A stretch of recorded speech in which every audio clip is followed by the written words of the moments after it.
Hey there, small business owners. Welcome to the Tax Talk Podcast, the premier business podcast aimed at unlocking your unique potential. I'm your host, Jared Pallon, and I help my clients do three things: find common sense business solutions, minimize tax and maximize profits, and preserve your legacy. Each podcast episode will dig deep into an everyday problem that small business owners face, and most importantly, explore solutions to these problems. You ready to solve problems? Are you ready to keep more of your hard-earned wealth? And are you ready to preserve your legacy? Let's get to it.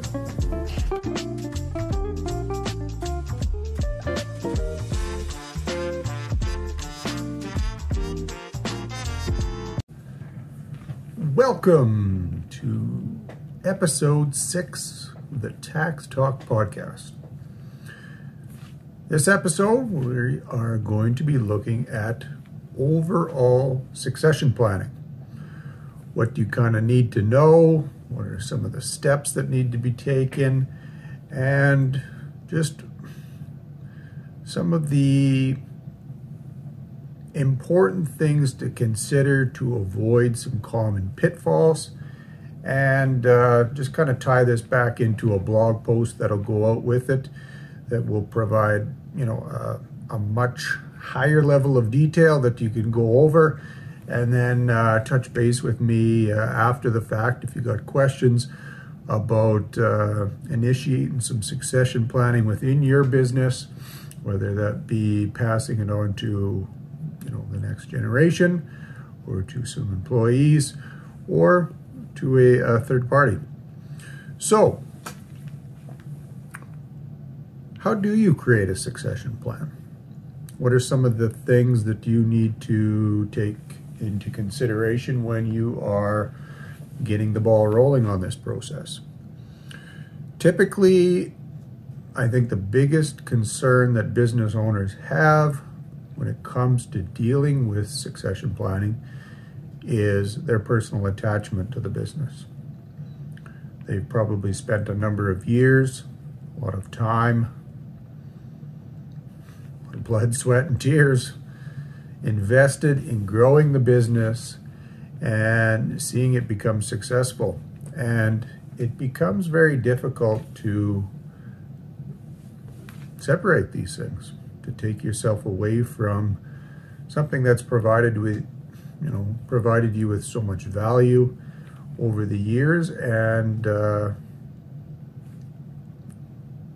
it's just become a big part of you, and it's hard to kind of give that up. And I think, from most of my discussions with clients, this is the biggest thing to kind of jump over, the big hurdle to get over. So, when you've kind of got to the point where you've realized, I've got to implement something, I don't necessarily want to walk away today or tomorrow, but it's important to do some of this planning, get it into, some written form, have some sort of idea as to where the business is going, what can we do to get the ball rolling. So the big thing that needs to be in any succession plan is communication. If there is no communication, the plan is going to ultimately fail. Whether it be, transferring it to your kids, over to some employees, or selling off to a third party, there needs to be buy-in from the start. The plan needs to, work for the family unit. There needs to be discussion around who's taking over, how that's going to happen, when is it going to happen, the values associated with it, if there are kids that will be taking over versus some kids who have no interest, how are you going to divide up your estate so things, are fair and you keep your kids on talking terms. So that is the biggest thing that needs to be taken into consideration. communication. Once you've got this kind of first hurdle taken care of, you've decided you're pushing forward, you've communicated the plan to some of the key individuals within the business or those that might be taking over, then the next important thing to consider is putting your business into a sellable state. Now, what does this include? Probably one of the bigger things is making sure, if at all possible, that your business is, quote unquote, on side for small business capital gains exemption. So what does that mean? Well, there's a number of different rules. I won't get into the technicalities of it, but essentially what you're trying to do is meet CRA's active business rules. And basically, in a nutshell, that means divesting or removing any non-active assets. So, investment portfolios in the stock market, large amounts of unused cash, those types of things that move your business from a non-active producing entity to more of a passive income earning entity. So that would be one of the biggest things to take into consideration. There's a number of timelines associated with that, so it's important to take care of these things on an ongoing basis as opposed to waiting to the bitter end to kind of deal with this, because you never know when an offer might come along your way to purchase the business, and if you don't have it in a sellable state, you might forego some favorable tax treatments as a result. In addition to those particular items, it's also important to, clean up any, maybe unneeded lines of credit, cleaning up your shareholder loan accounts, those types of things. Just getting anything that might be in there that is more so kind of associated with you and how you might run the business, whereas the subsequent owner might not have any use or might have a different vision for the business, and these things can easily be, hived off, and that new owner can kind of get a clearer picture of what it is that they're buying, where the revenues and expenses coming from, and just painting a clearer picture. So you're able to probably get a better sale price on your business at that point in time. What's the next step? Valuation. You need to figure out what your business is worth. What do you want to begin negotiations with? Me personally, I am not a certified business valuator. We do provide, just some baseline business valuations to clients based on, earnings before taxes, earnings multipliers, those types of thing. And it gives you a bit of a baseline to start negotiations off with. If you are holding a large amount of real estate, or maybe there is an inherent amount of goodwill that is being generated from the development of your business that could be passed on to the subsequent owner, it might be of value to contact a certified business valuator to go down that road.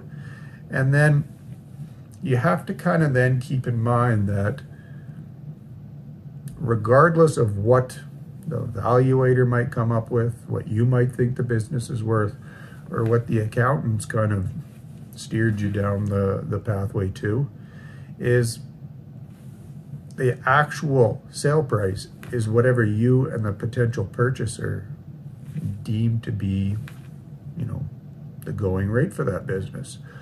So, typically we would advise a client, maybe here's a bottom end. If you were just to liquidate the business, this is what you might expect after you paid some taxes. And then based on maybe some sort of earnings multiplier appropriate to your industry, this might be a top end. And then that at least gives you a bit of a range to work with. You might be able to understand some of the implications of tax around that, what the eventual cost it is to get maybe some of that money out to you personally, and then you're able to start negotiations that way. So once you've got those things in place, then one of the more, I guess, notable or consistent things that we see out of business owners is that they push forward with a reorganization. And typically what this does is it allows the new owners to come into the business at maybe a lower price than would be expected if you were selling shares off to them directly. So without getting into the details of it, basically what the reorganization and a share freeze would do is it would move the value that you have kind of grown in the business over the course of however many years away from your common shares and put them into redeemable preferred shares. Then the company would be able to issue nominal shares to maybe your kids, employees, whoever might be buying into the company. And then that would allow them to participate in future growth of the business while you are still able to retain control. Again, like I've kind of discussed in some other videos, it's important to put safeguards in there to ensure that you are retaining control over a number of years, and that those preferred shares are being paid out on some sort of regular basis, and that you kind of fully understand the tax consequences involved with redeeming shares versus selling shares, and that a bit of tax planning is done on the backside to ensure that that is favorable to you. So now what happens when you kind of get all this done? You've decided, I want to transfer it to my family. There's a number of different ways that you could do that. You could gift the shares, which is going to result in disposition at fair market value, more than likely some capital gains tax. Probably in some cases, if the shares qualify for small business rates, then you're going to be able to shield some of that tax. But again, you might have some alternative minimum tax that applies at that juncture. So again, important to do some tax planning there. Typically, we wouldn't advise going down that route, as it really kneecaps the original owner operator as far as planning for retirement, because there's no funds coming back to him or her. You could sell the shares, as I mentioned before. Again, result in capital gains. Good to check into some of those alternative minimum tax implications, and making sure that you've got an understanding of any taxes associated with that. Again, that estate freeze, transferring the shares into, from the commons over to the preferreds, and then redeeming those over time. This can be a way to fund the retirement and, ensure that you've got some consistent income coming in, but you need to understand the risk that is inherent in moving the business over to the next generation, and the fact that the business needs to continue producing income to ensure that your retirement is being paid for. So next, if we move into transferring to employees, again, I did a whole kind of podcast on this one. You can touch, on that to get some of the ins and the outs of the owner selling off, or the owner freezing the shares and the employees kind of buying in via that estate freeze. I'll let you kind of view that at your leisure to get a bit more details on that. And there's a specific blog associated with that as well. And then I guess the other two options in a little less detail, transfers to other shareholders. So depending on how the corporate structure is, there might be a buy-sell agreement in place. You might have to consider that before moving down the succession planning pathway to ensure that what you're willing or wanting to do as far as moving your shares to someone else is acceptable within that buy-sell. There might be some sort of first rights that the other shareholders can purchase your shares up prior to you selling them off to someone. So it's always important to consult that document ahead of time. And then transferring to outside parties can be a little bit more tricky. Probably more time spent in getting to know that other party, providing documents to them, making sure that everybody does their fair share of due diligence, to ensure that what the seller is, agreeing to is going to return back to them as far as the purchase price. And then what the purchaser is getting in that new business is what they're paying for, and that it's a fair deal for both parties. So that can be a bit of a time-consuming process, and it is difficult to get through some of those, but those offers do come up. They can come up out of the blue, and that's why it is important to always keep that business in a sellable condition to ensure that if those offers do come into you, that you're ready to go for them. And then lastly, I just want to kind of touch on family trust agreements. So this is, another way to maybe structure the corporation going forward. If you are kind of planning to keep the business within the family group, it might be, acceptable or advisable to freeze the business and then bring in a family trust at that point in time. This can provide for, additional tax planning opportunities. You might be able to then get some funds out to other family members, provides for a bit more liability protection, those types of things. Some of the recent changes in tax regulations have made the income splitting a bit more challenging. So it's important to kind of take that into consideration when you're doing this planning, because implementing a trust within the structure does, bump up the complexity, the accounting fees, the legal fees, all those things.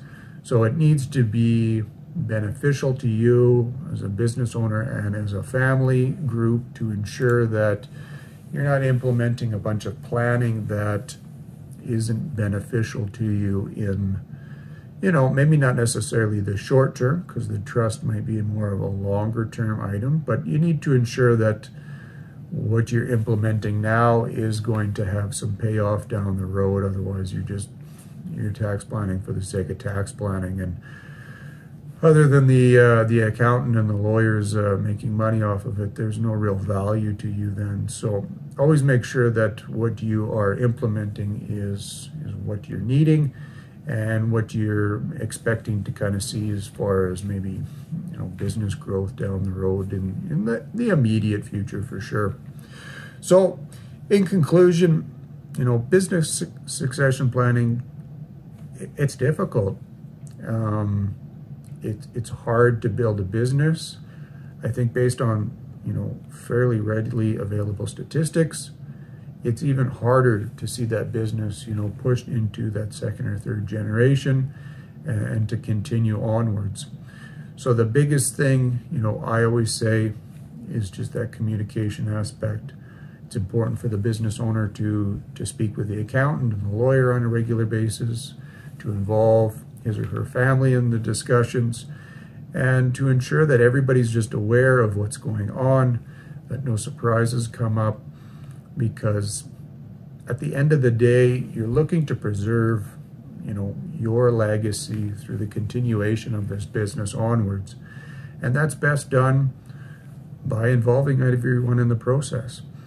And I think typically if you can get that done, people are able to then have rational discussions about, what they want to see out of the business, what they, need for retirement, and what maybe some of the kids or the employees or whoever's taken over expects and needs to see in order to keep that business profitable. Because ultimately, like we kind of mentioned at the start, the business owner is very tied to that operation, and they want to see it continue on. So there's always that emotional attachment there that needs to be taken into consideration when you are going down the succession path. So I think that it is it for this episode. I hope you found some value in it as per usual. Feel free to check out that blog. It's got a bit more details on the succession planning, what you can look for, some just general tips and stuff. And then feel free to touch base with me at the office, 403-343-7707, or Jared at rhfaccountants.ca. I would be happy to get you in for a free 1-hour consultation to discuss your business and your succession needs, and we can put a plan in place that works for you to preserve your legacy. Thank you for tuning in. Take care, and we will talk soon.